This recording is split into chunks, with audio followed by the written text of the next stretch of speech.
it's going to continue to be difficult for a long time, and I think we're going to continue to have to make really tough decisions. That's what we have to do. We know that we're not going to be able to cut our way to a prosperous future. We're also not going to be able to tax our way to a prosperous future. The only way out for Delaware, and I think for the country, is to grow our way out. Growing your way out is an interesting idea because your revenues have grown quite a bit. Fiscal year 2011, you're expecting revenues to grow by almost $65 million. Now, coming up, you're expected to take $76 million from the federal government, H.R. 1586, that the president passed earlier this month. If you're running such strong revenues, do you need to take federal money? The federal money through the stimulus was, frankly, it was a godsend to many states, including Delaware, not only helping us to balance our budget the last couple of years, but also putting people to work.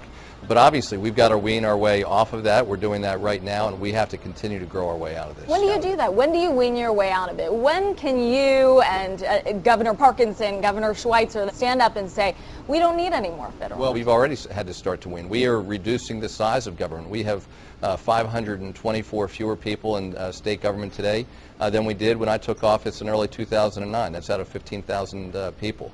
We're looking for every opportunity. We've reduced the number of cars in our state fleet.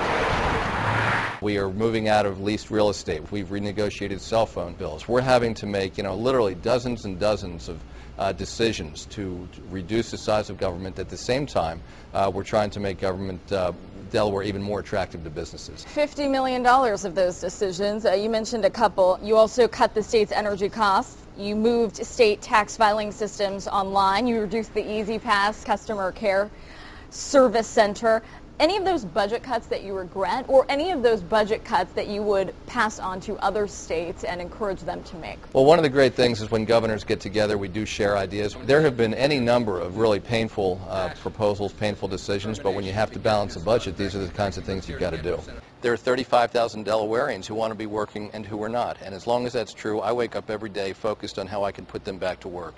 And what that really means is we've got to think like business people. We've got to be like a dog with a bone. We are not going to let go until we get these places reopened. And when you think about it, we lost in a period of a year 2 automobile plants and a refinery. Those were the best opportunities in Delaware, literally for generations of high school graduates to enter the middle class. But now the refinery is reopening. One of the car plants is reopening, and the other car plant has been purchased by the University of Delaware. They're going to be doing research there and putting people back to work. Were you a dog with a bone when you were over at Nextel, when you were snapping up those small and local carriers? You were there when the company went public.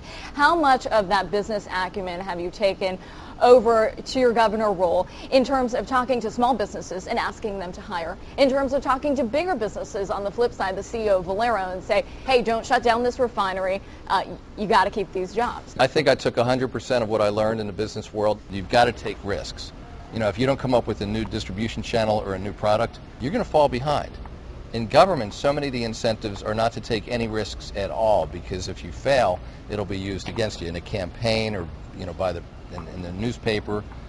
But you've got to figure out a way to take smart risks in government, because you got to compete. 50% of public corporations, 60% of Fortune 500 companies are incorporated in the state of Delaware.